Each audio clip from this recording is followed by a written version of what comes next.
How come most startups fail, even when we have more tactics and strategies than ever before? Join the bedside chat of an entrepreneurial couple as they share what it takes to create a business with ease and in flow. Hello everybody, welcome to another Biz in Flow Bedside chat. I'm Natasha Koo. And I'm Jachym. And man, did we have an interesting day today. Tell me all about it. Well, I personally had multiple client calls. So in the morning, I did a half-day intensive with someone who's has a one-on-one package with me, annual program. We did some really, really great work. Just in an hour, diving deeper than we usually do when we, do our bi-weekly calls. And then, we got so far that she needed to go away and just to sit with everything we talked about. And funny enough, my client actually fell asleep and just took a nap. But she came back with so many realizations. It was just really amazing to see her kind of at the beginning spinning in her head, trying to figure it out intellectually, just analyzing all the problems she thinks she has and why they're there and what that means about her future and how she's dealing with problems now and all these things. Really, really complicated. And then to actually get in touch with the feeling, to find what is it that she's looking for. Well, connection. Where does it come from? Well, it's within herself. There's a connection to herself and there's connection to other people. And just really, really finding this beautiful feeling, and for her to realize that it's not in the search. Whenever she's searching and things get more complicated, it means that things are more complicated. Doesn't mean that things are easier just because you're trying to figure it all out in your head. Sometimes the direction just comes from a feeling, but we gotta stay with that, not parachute out of there as soon as we kind of settle into something that's not the intellect, and just settle into a feeling, and not to be afraid of her emotions too. Isn't it funny how the pursuit of something like happiness or peace or connection is actually the very thing that is either leading us further away or keeping us away from experiencing it? Very, very counterintuitive, although it is actually extremely intuitive, so none of that what I just said made sense. But it's just that we are such a goal target, progress oriented culture that the moment we say stay with the feeling, follow what you actually know, versus hiding from that and just using all sorts of intellectual thinking mechanisms, just to feel like you're doing a lot more. And that's the thing. This particular client, she was extremely overwhelmed, felt extremely under pressure, thought she was doing a great deal, yet nothing was really happening. She wasn't moving forward at all. So if you or anyone listening feel like, okay, well, I'm doing all the things and I exactly feel like this woman, yet nothing's moving forward, then I would ask why there's this disconnect.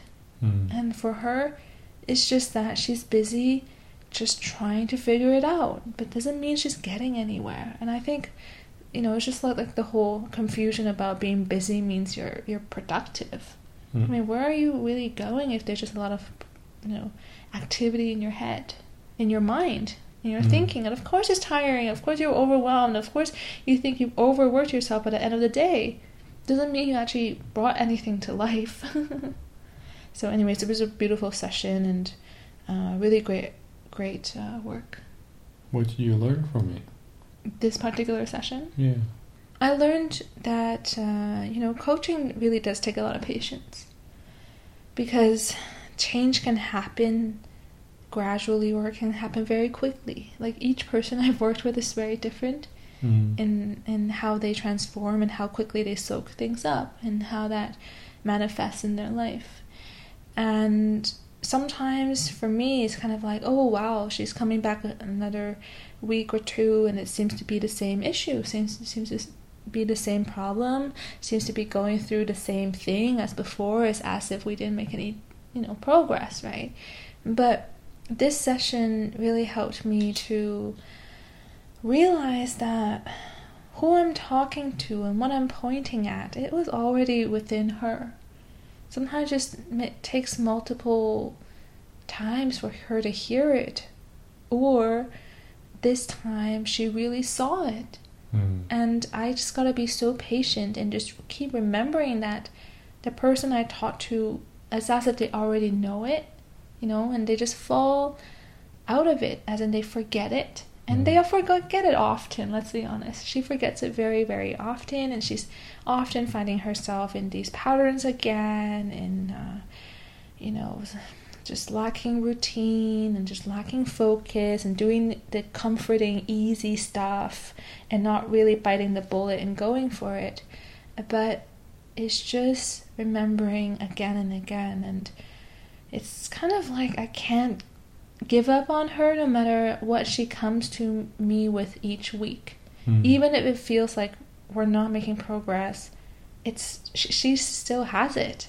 Like, just maybe not this time, maybe not next time, but I feel that at least I'm always pointing her towards the same thing. I'm consistent, I'm persistent, I'm being patient, and I just believe in her that it's going to happen for her. But anyways, it really, really did sink in much more deeply today. And maybe you just need a bit more time. Maybe 1 hour every 2 weeks is not enough. Well, I don't know. I mean, I just know that when you do those kind of programs, there can be moments or periods of time where the client or yourself or both feel like you're not making progress or anything like that. And I have over and over witnessed that's actually not true, that every time you show up together, you chip away, there is more change. However, often those things can happen under the hood, and then suddenly there can be this kind of big breakthrough. But that's really kind of just the accumulation of all the other things that you've done before, of all the small changes that have happened before that have largely gone unnoticed. Yeah. And what's really funny, because I didn't work intuitively, so half the time I have no clue what the heck I'm even saying. Well, I get it when I actually say it. I'm like, oh yeah, that was a good one. But I don't plan it. I don't plan what I'm going to say. I don't even know what I'm going to say next until it comes to me in the moment. And sometimes she'll come to me like, oh yeah, do you remember when you said this? Or like, oh, that was a great question. And I'm like, what was the question? So it's really great that she's kind of like constantly, exactly like you say, she remembers stuff from the past that we did that I forget, and she really finds value in kind of referencing things that we talk about. She's like, oh yeah, it's just like you said about this, or oh, this is happening and relates to that. So she's starting to connect the dots and see how our past work makes sense. Yeah, so, there we go. So that's why I like to do longer term programs, because it's just needed for the people, so there's no pressure or hurry for it, because it's not our timeline. We can't force anyone. We can't make things make the change for them or whatever. It's gonna happen when it's gonna happen, and all you have to do is show up. Yeah, and it's great fun. I had a lot of fun, and I was so proud of her in the end. I was just so proud of her. And I'm proud of you. Thank you. And we're gonna do the sessions a bit more frequently now, just to keep up the momentum, because we did have a month or two without coaching. But she has a full year with me, even a bit longer, so it's no problem. But I just look forward to keep working with her. I witnessed something so beautiful, and I know she has so much potential. I just want to see that more. It's just, what a blessing. Great. And so what else was there today? We got in touch with someone who could potentially help us with marketing. That was really exciting. Just to check in of where we're at and what it is that we're looking for. And just like kind of with our own clients, right? When we hire someone else, like, it's also this dating game of figuring out whether we fit. Yeah. And whether what they have to give is truly what we want and what we need. So that was a good conversation. Funny though, isn't it? Because it's kind of your contact, this person. And yet I was almost the most critical person within the call. I don't mean critical, but I had my head on straight. Mm-hmm. And I was making sure that he was the right person, that, we just signed up for one session, a strategy session for marketing, and, what we can do together, and, the direction that we need to clarify together. But it was just so funny because I was asking all these questions towards the end, and I just wanted to make sure that it was the right thing. I wanted to make sure that expectations were, I guess, for my expectations at least, aren't over the moon. It's reasonable. I wanted to make sure that, what I was expecting, the terms we say when we talk about using certain social media, well, is it for the same purpose that I believe? Why we would even be on certain social platforms, right? And just kind of making sure that, well, where we are at right now, 50 or how many days into our business, well, is it too early? And just checking all the things, like, is this right? Is it the right time? Do we need more information? Are we going to do this together to achieve this, Because sometimes at least for me, I just need that reassurance, because you never know. A short call, you try to explain where you're at. He or she tries to explain what they can give, but are you really talking about the same things? And I find that sometimes I really break things down, and I feel like I need to communicate like that sometimes. No, that's great. I think it was great that you were on the call. I think it was great that you had all the questions and now you were critical and make sure it's a great fit, because I know myself, I can be like, oh yeah, sounds great, let's just give it a try. Yeah. And so having someone who, like you, is a bit more critical, or asking some harder questions, I think that was great. I'm definitely going to have you on those calls more often. I think at one particular point it was really funny, because I could hear how he was pretty much explaining what would be the next step. And you're like, okay, that sounds great. And then he kept on kind of describing to us what it would be like, and just, I guess, technically, like, what that means and things like that. And I could literally feel your energy. You're like, okay, like, done, like sold, And I knew it. I could feel it. You didn't even say much. You were like, oh, that sounds great. It wasn't like, okay, let's go for it. You were like, oh, that sounds great. And I literally had to put my hand on your leg and be like, there. Don't bark. Don't go crazy. Don't jump out of your seat. Don't throw the money at the screen. Just stay put, Jachym. And after he finished explaining it, I just threw at him like 5 or so questions just to clarify. But I literally could feel how you were just like, oh yeah, so like, well, how do I pay you? Like, I could literally, like... Pretty much, yeah. Yeah, and I was just like, I knew I had to put my hand on you and be like, not yet. So anyways, that was funny, because I literally, like, felt that. Had to, like, next time I need to have, not a dog leash, but, like, on the horses, just, like, pull your reins. No, I mean, I knew that you had some questions, so I was like, I'm gonna let you do the whatever questions you have. But I mean, I got in touch with the guy because we want his help. So I was like, what's there to fuss around? I'm not gonna get much more clarity or whatever right now. I just want to get going. Yeah. But anyways, that was our second call, and then we have another coaching call, and I want to give you the honor of explaining what you experienced. The honor. Go on. Oh, you have the honor of explaining. So it was someone that we had a call with, and so not someone who's a client yet at this point. It was just a kind of a checking call, actually a first call, and It was a follow-up call after... Yeah, it was a follow-up call after one of our workshops. And so we, sat down and just normally start the conversation. And quite quickly it became apparent that for me at least, that there was not really any client in the room. And what do you mean by that for people who don't understand Well, coaching? there was no kind of thing that she brought up about what she would want or need.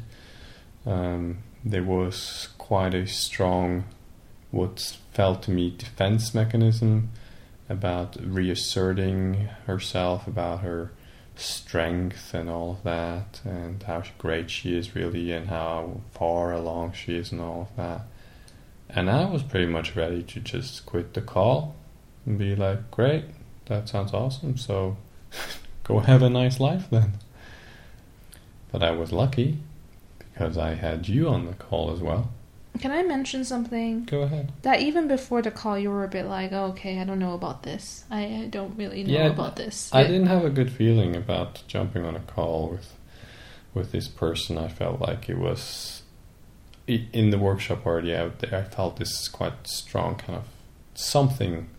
I didn't know what exactly it was. There was this kind of standoffishness always happening, which is just a defense mechanism if you're hurt and going, through emotional stuff. So almost like a know-it-all, let's just say. Yeah. That's the best way to describe it. Yeah. And that was kind of the sensation or the feeling within the workshop, which is fine. Maybe people do get everything that we share. Maybe. Who knows? We don't know her. We don't know her life. But on this call, it was really strange in that there was such a force in which the person tried to hold up this image of herself. Like, I'm not even exaggerating, not at all here, but she literally said 6 or 7 times how she's strong, how she really gets this stuff, how she's been through a lot, so she's very strong, and she's so confident. She is so in touch with her emotions, and she knows what's going to happen in her, she knows what to happen, but she knows what to do next with her life. She knows where her life is going. She knows where her life has been, and she got it all figured out. Yeah, pretty much. And she just kept repeating that. And even when there was an example of a story or two which she shared, of course, they were about how she just aced life. And it was just very strange because it's fine when someone's tooting their own horn. There's nothing wrong with that. If you've done great things, you've been to the moon, I want you to tell me you've been to the moon. No, I think that's fantastic. Yeah. I did a podcast about self-promotion, about recognizing your own greatness and communicating that. Now, in this case, I felt extremely uncomfortable. At some point, my heart rate was really fast. Almost like same here. Almost like I'm getting attacked or something fearful is in the room. And I just was quite tense.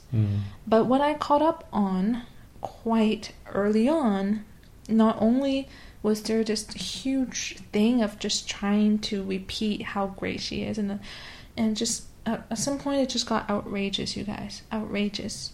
Because she literally said to us, I don't know who you guys work with or how many people, whatever, but I want to ask you if you've ever met someone who's as confident as me. And I'm just like, what the heck? Like where did that come from? Yep. And it was really outrageous because we weren't even questioning her strength or confidence. No. We're not even talking about, say, weakness or building character and your connection to yourself and how you view yourself. It was just the whole conversation from the other end was just about her greatness, and that almost reminded me of that narcissistic vibe of why does this story persist? Why does this storyline keep persisting? Very simple, because there's lots and lots of insecurities hidden underneath, and there's, especially in this case, lots of very deep pain. Well, I do want to carry on this conversation, but for today, let's wrap it up. You can wrap it up, and then we'll let you know how we actually dealt with this situation, having not a client in the room, having someone who is completely in another world, let's just say. But we'll explain to you a bit more, and I hope you stay tuned. So what do we talk about this episode? Cliffhanger. Way. So what do we talk about today? The way to get you hooked. We talked about your half-day intensive. We talked about change actually happening. Exactly, change happening, how there was a really deep sinking in, and how there's a compound effect of engaging with someone over a longer period of time, and how it doesn't happen on our time frame, but it happens just when it happens, and all we do is show up and we do the best that we can in the moment. Plus, we talked about reaching out to other people within the marketing world, the business world, to help us, and making sure we're asking the right questions, making sure that we are a right fit for both what we need, what we're asking for, and what they provide. So anyways, yes, we do have more to share about this particular session, and why I want to keep talking about in the next episode is because this is not work that we usually do. Usually, even if it's an intake session, even if it's a follow-up call, it's someone who's extremely committed, someone who's ready. So that's why it's quite interesting to actually share with you, what if someone is not ready? What if someone is very, not only stubborn, but they want to keep their worldview? Well, what happens? And what can we do about that? All right, so let's do that next time. And so have a good night, everybody. And, good night. Carry on. Listen to our next episode tomorrow to get the deets. Bye. Good night.